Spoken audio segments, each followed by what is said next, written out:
하나님의 백성들이 해야 할 것들 중에 항상 늘 해야 할 것이 있다고 한다고 하면 그 중에 하나가 오늘 우리가 감사절에 다루어야 할 여호와께 감사하는 것이 아닌가 하는 것이죠.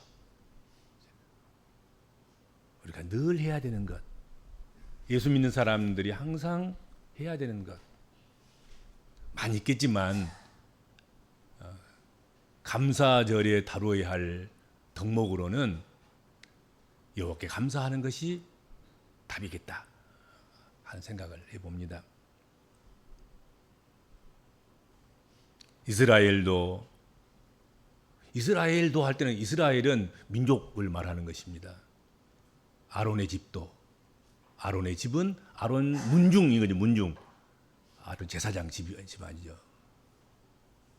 그리고 여호와를 경외하는 자들, 한 사람 한 사람 믿음의 사람들, 복음적인 그리스도인들, 그들도 항상 감사해야 한다 하는 것입니다. 그리고 이스라엘도 아론의 집도 여호와를 경외하는 자도 이 감사에서 모든 신앙적인 행위가 나와야 하는 것이다 하는 것이죠. 예수 믿는 사람들의 모든 그 믿음의 행위, 그것이 산업에 관한 것이든지, 그것이 육신에 관한 것이든지, 그것이 공동체에 관한 것이든지, 나라와 민족에 관한 것이든지, 육적인 것이 영적인 것이든지 간에 그 행위가 나올 때 어디서 나와야 되냐? 감사하면서 나와야 된다 하는 것이지요. 우리 복음적인 그리스도인들의 모든 신앙 행위와 삶의 정황들은 이 감사의 셈에서 흘러나와야 한다 하는 것입니다. 이 감사의 셈에서 안 흘러나오면 문제가 복잡해지는 거예요. 감사의 셈에서 흘러나오는 물만이 깨끗한 원수이고 생명수고, 그래서 그것을 마셔도 별 탈이 없어요. 감사로 한 것은 별 탈이 없어요. 교회에서도 감사로 수고한 것, 감사로 무슨 헌신한 것, 감사로 헌금한 것, 감사로 고통당하고 힘들고 고난당하고 또 어려운 일을 겪고 또 큰 무거운 짐을 지고, 그래도 감사로 감당한 것은 아무 문제가 안 돼요.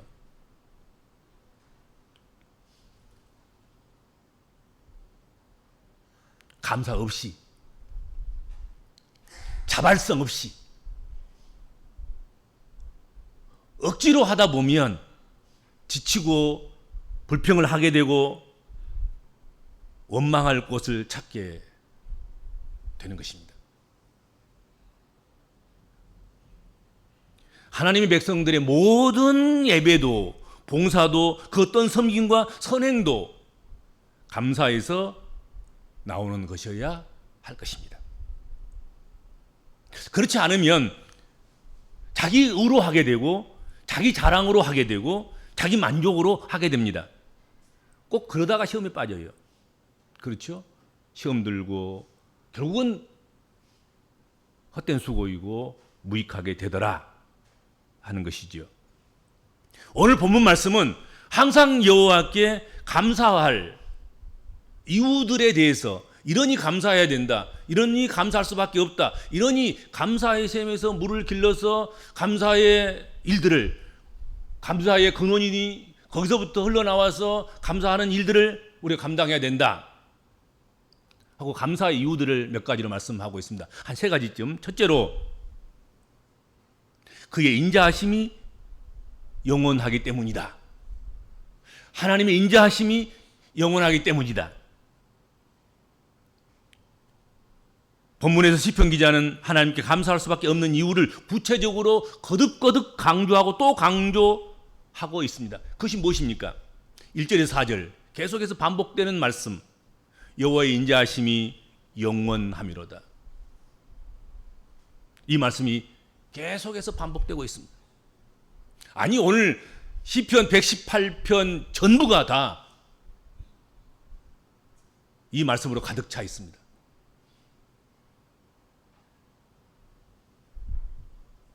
감사는 하나님이 어떤 분이신가를 자신이 직접 체험하고 경험하고 바른 하나님의 이해, 바른 신이해, 바른 신인식을 가진 사람들의 것임을 알 수 있겠다 하는 것입니다. 그러니까 하나님을 바르게 인식한 사람들은, 하나님을 바르게 이해한 사람들은, 하나님을 알고 경험한 사람들은 하나님 앞에 감사할 수밖에 없다 하는 것이죠.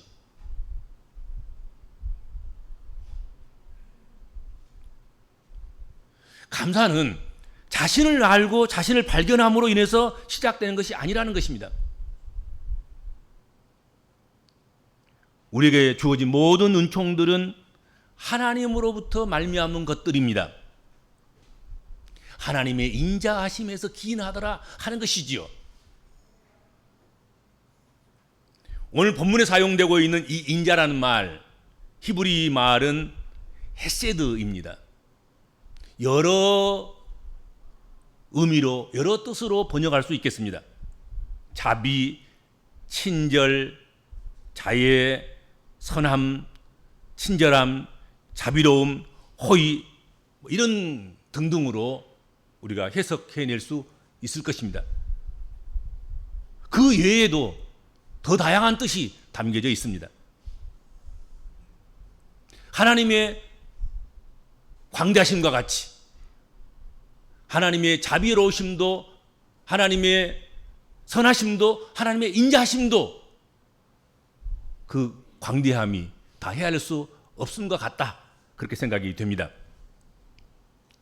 하나님의 이와 같은 인자하신 성품을 알면 그 하나님께 감사할 수밖에 없음을 말씀하고 있는 것이죠. 감사는 그러니까 하나님과 관계에서 오는 것입니다. 사람의 관계에서 오는 것이 아니라, 물질의 관계에서 오는 것이 아니라, 세상과의 관계에서 오는 것이 아니라, 나와 하나님과 직접적인 관계 속에서 형성되고 발달되고 그리고 실현되고 그리고 발현되는 그런 신앙적인 덕목이라는 것입니다. 하나님의 선하심을 알지 못하면, 하나님의 인자하심을 알지 못하면 어찌 그가 감사하는 사람이 될 수 있겠습니까?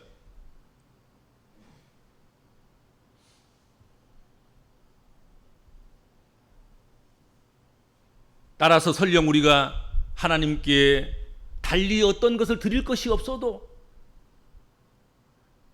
하나님과 관계에 빼놓고는 아무것도 제대로 된 게 없어.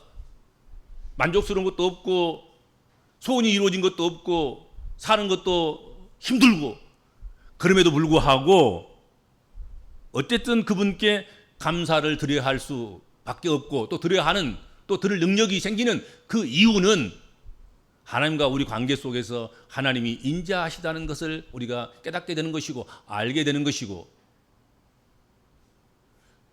그리고 그것을 우리가 경험하고 있기 때문이다 하는 것입니다. 그리고 그 하나님의 인자하심은 영원하다는 사실이지요.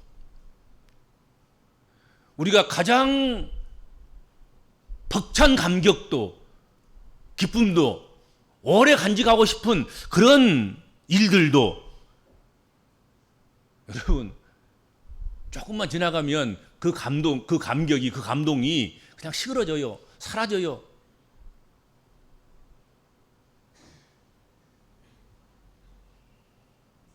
심지어 세상 그 자체도 낡아서 새하여지지만, 그러나 하나님의 인자하심은 조금도 변하지 아니하신다 하는 것이죠. 하나님의 인자하심은 더하면 더해질 수밖에 없지 덜해지는 일은 없다 이거지요. 변하지 않는다 이거죠. 변하지 않는다. 영원하시다 이거, 영원.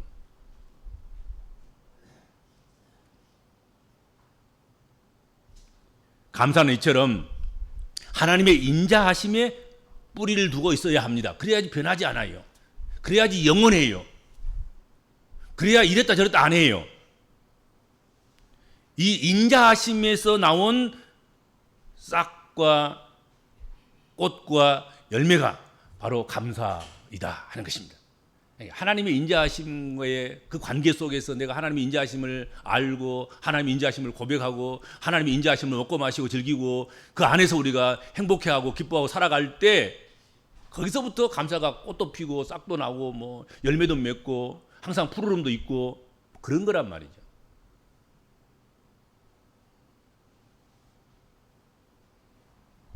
두 번째로 우리가 감사해야 할 또 하나의 이유는 하나님은 우리의 기도를 들으시고 응답해 주시기 때문입니다.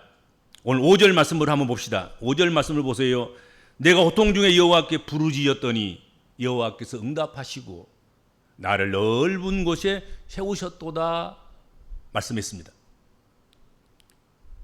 시편 기자는 내가 고통 중에 부르짖었더니 그렇게 했습니다. 여기서 이 고통은 아주 숨이 막히는 억압의 상태를 말하는 것입니다. 이 억압의 상황은 사람을 눌러서 자유가 없게 합니다. 고통을 가중시킵니다. 그래서 혹자는 이 고통이라는 이 말, 이 원문을 이렇게 번역을 했습니다. 좁은 골짜기. 내가 좁은 골짜기에서 부르짖었더니 넓은 곳으로 인도하셨다. 이제 이해가 되지요?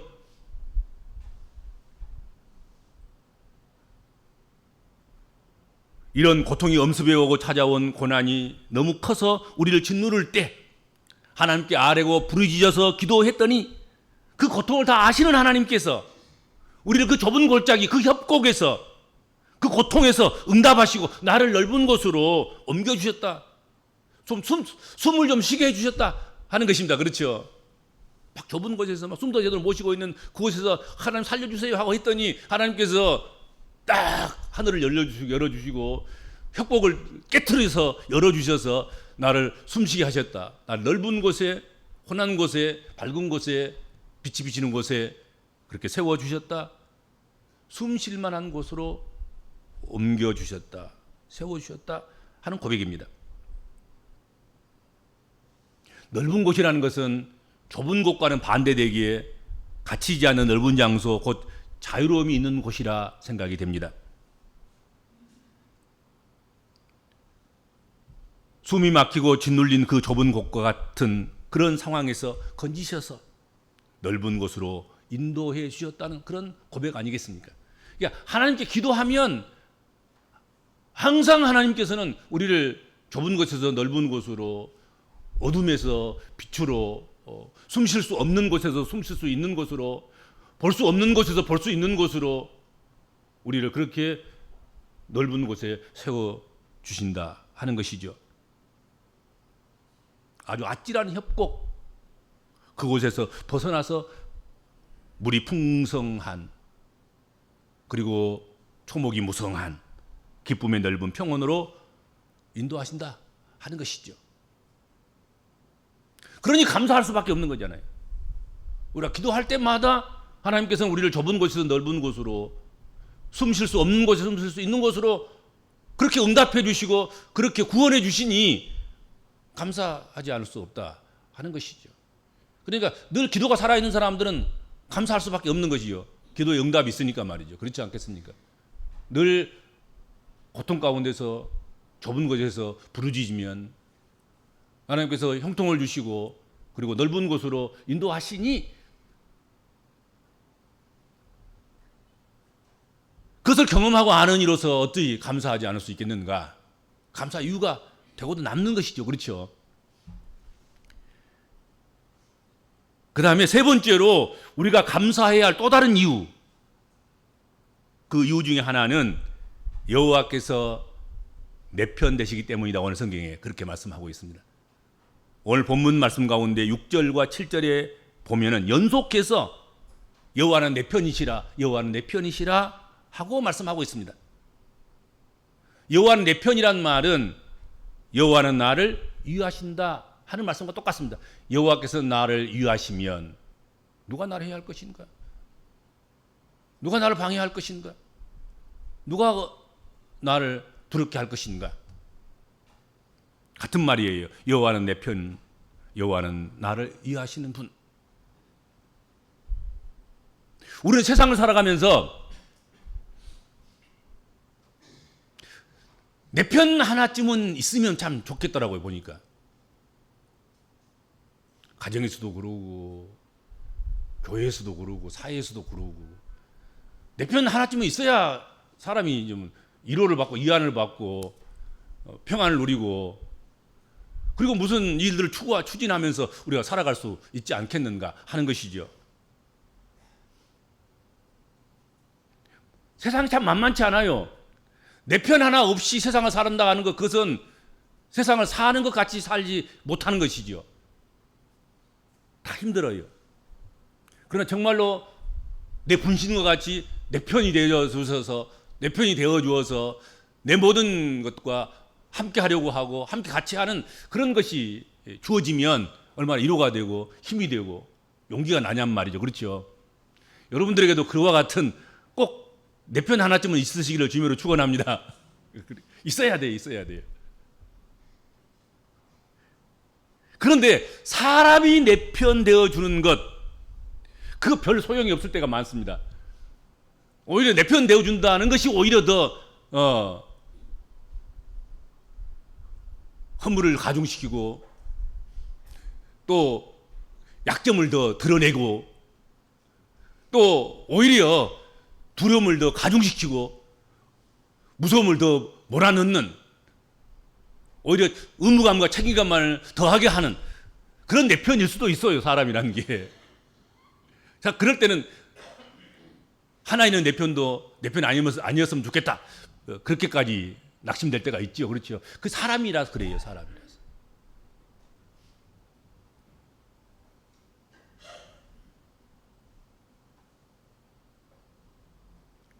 그런데 오늘 본문 말씀에서 여호와가 내 편이시라는 거죠. 그러므로 내가 두려워할 필요가 전혀 없다는 것이죠. 사람이 내게 어찌할까? 여호와가 내 편이시면, 여호와가 우리를 위하시면 사람이 내게 어찌할까? 어찌할 수 없다 하는 고백인 거지요. 여호와께서 내 편이 되어주시기 때문에, 여호와께서 나를 위하시기 때문에 시편 기자는 어떤 고난과 환난을 당하더라도 내가 두려움이 없다고 고백하고 있습니다. 전능하신 하나님께서 내 편이 되어주신다고 하면 세상 그 어떤 것이 두렵고 무서울 것이 있겠습니까? 대적들에게 둘러싸여서 사방에 우겨싸움을 당할지라도, 천만 군대가 나를 우겨싸서 둘러싸서 나를 죽이려고 한다고 할지라도 두려워하지 않을 수 있는 그 힘은 하나님께서 내 편이 되어 주실 때에 가능하다 하는 것입니다. 그렇죠? 여호와께서 우리 편이 되신다는 것, 그것은, 그리고 그분이 우리를 위해서 천군 천사들을 보내셔서 우리를 위해서 싸우시게 하시고 그 싸움에 뛰어드신다는 것, 그것은 얼마나 큰 위로가 되는 것입니까? 하나님은 우리 싸움에 뛰어드신다는 거예요. 믿음 없는 눈으로 바라보면 얼마나 모순이라고 생각하겠습니까? 아니, 얘들 싸우면 얘들만 맡겨야지. 어른이 싸움에 끼어들어서 싸움판을 망치면 되겠냐? 근데 사람의 싸움 가운데 하나님이 끼어드신다는 건 아니겠어요? 오늘 성경에 보면 하나님 내 편 되셔서, 하나님 끼어드셔서 자기가 직접 안 싸우시려고 하면 천군 천사를 보내셔서 싸우게 하시고, 때때로는 자기가 직접 나서서 싸움에 끼어드신다, 그렇게 오늘 성경에 말씀하고 있지 않습니까? 그러니 얼마나 큰 위로가 됩니까? 그러니 감사하지 않을 수 없잖아요. 감사해야지. 감사할수록 아주 시시적절할 때 하나님께서 천군 천사를 보내서 내 편 되어 주시고 직접 싸움에 개입하셔서 싸워 주시는 그런 하나님이 되신다 하는 것입니다. 오늘 본문에 이스라엘도 아론의 집도 아까 민족이라 그랬죠. 이스라엘 할 때는 민족 전체 국가예요. 여기서 이스라엘 전부. 아론의 집은 이스라엘 중에서 아론의 집인 거예요. 아론의 문중, 아론 가문, 제사장 집. 여호와를 경외하는 사람들도, 여호와를 경외하는 자도 한 사람 한 사람인 거죠. 오늘 본문에 그 매번 이스라엘 집, 아론의 집, 여호와를 경외하는 자 그들에게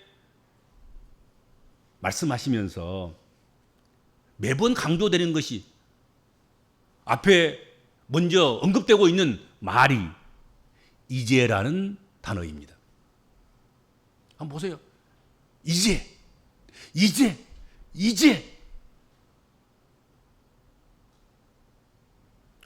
하나님을 찬양할 시간이 따로 정해져 있지 않다. 하나님께 감사할 시간이 따로 정해져 있지 않다. 하나님께 감사할 상황이 전제되어 있지 않다. 이제 해야 된다. 이제. 지금. 과거에 했어가 아니라 과거에 했을지라도 이제 해야 되고 미래에 할 것입니다. 미래에다가 연장하고 유보하고 떠넘기지 말고 이제 지금 해야 된다. 지금. 이제는 항상이라고 번역하고 해석하고 그런 의미로 이해해도 괜찮습니다. 항상 이스라엘은, 항상 아론의 집은, 항상 여호와를 경외하는 자는 그 하나님 선하심과 인자하심 때문에 감사해야 된다.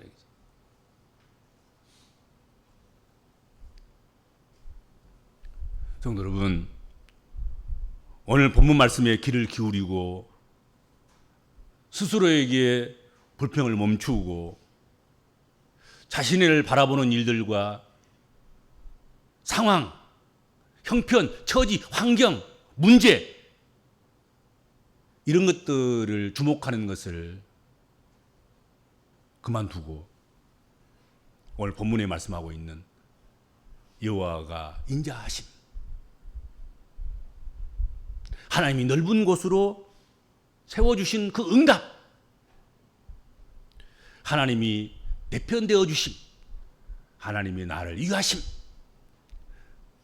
여기에 우리가 귀를 기울이고 그 길을 주목하고 그것을 고백하고 인정하고 그것 때문에 감사하는, 참으로 감사를 드리는 성도 여러분 되시기를 축복합니다.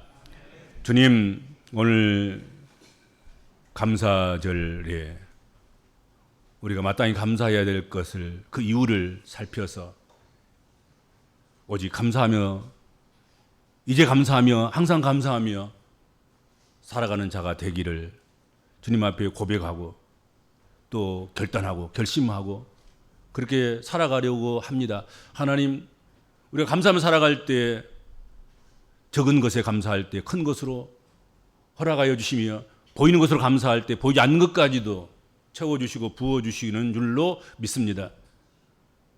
협곡 캄캄한 곳, 고통 가운데서 우리가 감사할 때 하나님께서 넓은 곳으로 그렇게 세워주실 줄로 믿습니다.